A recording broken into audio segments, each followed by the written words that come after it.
looking back at the offense over the course of the bye week, reflecting on the first half of the season, what were some things that stood out to you on the whole? A lot of the things that we've talked about for 6 weeks, really. I mean, I don't want to overstate the obvious, but doing a lot of good things. If you just look at the numbers and then look at the film, sometimes you get a little bit different picture than what you anticipate. But I think the film kind of matches what you see from our numbers. Making some plays in the run game. Obviously, I think we could do better there. I think part of the challenge is me doing a great job just trying to design a run game that best fits our offensive linemen. At times that can be a challenge when you're facing defenses that are giving you 7-8 man fronts, 7 against 11, 8 against 12 personnel groups, so there's an extra gap, an extra hitter, because we're seeing a lot of cover 3 with an extra hitter and one single high deep safety. But I do think we're continuing to make progress there, and I think we'll show improvement in the run game the second half of the season. I think I understand better where we are. Sometimes you're so busy from week to week game planning, it's really hard just not to miss some things.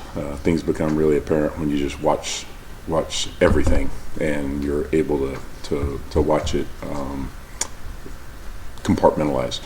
In the throw game, we've just been very erratic, very, very up and down. There are times that it's been really good. There are times that it certainly hasn't been for a bevy of reasons. But what I'm really focused on, I think, is the fact that we completed a couple of deep balls in this last game, and I think that'll give us a boost heading forward. When you look back and self-scouted, is there anything that frustrated you that you kept seeing over and over again as a mistake? Yeah, a lot of things. Self-inflicted wounds and opportunities for plays down the field in the passing game that we just didn't complete. But the self-inflicted wounds being, not a lot of missed assignments. For the most part, our guys know what they're doing. Holding penalties, a few false starts, but more of the holding that's really killed drives. And then, like I said, in the pass game, and then more recently, I mean, our red zone ranking is really good. However, we've had 2 first downs in the low red zone each of the last 2 weeks and not scored a touchdown. And there are 2 red zone stats that you look at a lot. One is scoring offense, which is nice, but touchdown percentage is the most important thing. And our scoring percentage down there is really high. Our touchdown percentage is still pretty high in terms of national ranking, but it needs to be better. And when you get the ball in that position with a first down, you need to be able to go get it in. Jeff, when you talk about the improved run game or expectation that it can improve and kind of designing what fits your linemen, how much input do they get? Do you talk with those guys about what they like, what they want to do, what they are comfortable with? I mean, how much of that at this stage of the season is happening? I would say some. That's a good question. And, input from players, I think, depends on a couple of things. One, have those guys do they have an opinion that's really credible? Sometimes you ask people who don't really know, or maybe, they're just trying to figure out how to play good enough themselves, and any other opinion from them really is a moot point. How much experience do they have? And then, some players just hey, coach, you call whatever you want, and we'll make it work. So I would say a little bit, but we've got some guys that I think just recognize that they need to do some things better, and that's where it's at. Jeff, where do you see how have you graded out the offensive line in the first half? I would say overall a little better than probably what most people anticipated. Certainly better in protection than I think most people thought where we would be. When I say most people, I'm talking about ourselves.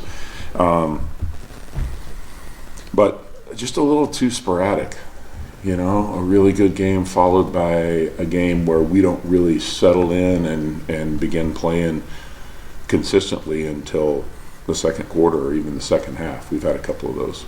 And so, an offensive line an offensive lineman, and collectively an offensive line needs to be consistent. You know, if you're consistent, even if you're not great, if you're consistent, then the guys who can be great can go be great. If you're really up and down as an offensive line or as an offensive lineman, those really low plays impact somebody else's ability to do something great. As an offensive line, if you just kind of do your job in a better than average way and you have good skill players, then you're heading in the right direction. So we just need to be more consistent, I think. What do you see from Houston on film? A really good scheme. I think they're very well coached. I think the scheme is sound, presents some problems for you in a number of ways. Really big, physical in the defensive line, guys that can hold a gap and really make it challenging for you to get up to the second level. Linebackers that'll pull the trigger and come play, and then, like everybody in this league, a quality secondary that's not afraid to man you up on the outside. And you know, there are more zone principles than man principles in their back end, but there are times where they choose to play some man, and then there are times even in their zone coverages where somebody will end up one-on-one, and hopefully we can find some of those.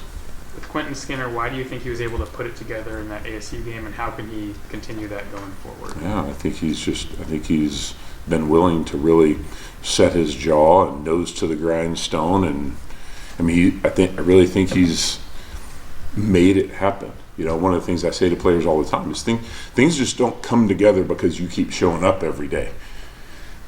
Everybody shows up every day. Everybody practices, your opponents and your competition on your own team. And so if you're just showing up every day and sort of giving your proverbial best in practice, well, that's the bare minimum. That's what everybody does.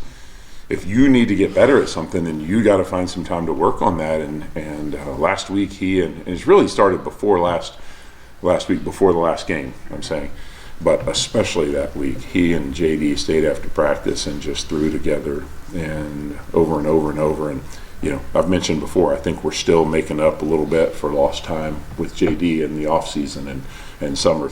And so really, really proud of what he did and the fact that, you know, the process led to that. It didn't just happen on game day because it just happened to be their day. Go ahead. Oh, with Jaylen, you talked about making up for lost time. How do you evaluate sort of his progress within that prism where you say, hey, this is a guy that didn't have much of an off season, that didn't, and so you look at it maybe a little bit differently than just, hey, this guy needs to be better. Yeah, I mean, I don't know, how do you evaluate it? I think he continues to get better. And I think, as I've said from the beginning, time with your receivers as a quarterback, just developing the time, throwing to Luke and throwing to Quinton and throwing to LJ and throwing to Trevor, all those guys, everyone's a little bit different because of their speed, their stride length, their catch radius. And so you might throw the ball to Q a little differently than you would to LJ when they're running the same route, and that just takes reps. It's time on task, and so I would just say, yeah, I think he's getting better, and I think collectively we're moving in the right direction. Coach Lapple talked about it on Monday that some of the younger players get reps during the bye week with the older guys getting some rest. Any young players catch your attention during the bye week?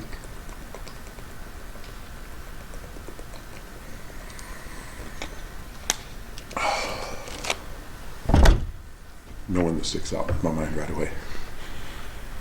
No one quote-worthy at this point. With Skinner, you talked about it being sort of a multi-week process. I know you guys targeted him a bunch against TCU. You maybe had some opportunities there. Those opportunities came to fruition against Arizona State. So I guess what has that process looked like for him? And was it something the defense was doing, or was it, hey, we're consciously making this effort to kind of get him going? I would say some of both. You know, targeting is a strange thing because there are times as a coach where you may target someone, but the defense pushes the read somewhere else. And so this may be the place that the quarterback's going with his eyes first, but this is really what gets open, and then that gets noted in the stats as a target. And so what is targeting actually? I mean, semantics a little bit. But I would just say he's a big, tall guy that can really run. I mean, he has exceptional speed for a guy that tall, and so it's the impetus is on us as coaches to continue to try to give him opportunities to go do that. But then again, Luke's played really well this year, and LJ, although he missed some time, is a guy that's made plays for a long time around here too. And so, there is a challenge, I think, as a play caller when you start trying to put guys in the right positions. I think Coach Samuel does a phenomenal job of that, just moving guys around different spots and creating a balance of opportunities. Sometimes the ball just finds one guy more than others in a game. Everybody good? All right. Good to see y'all.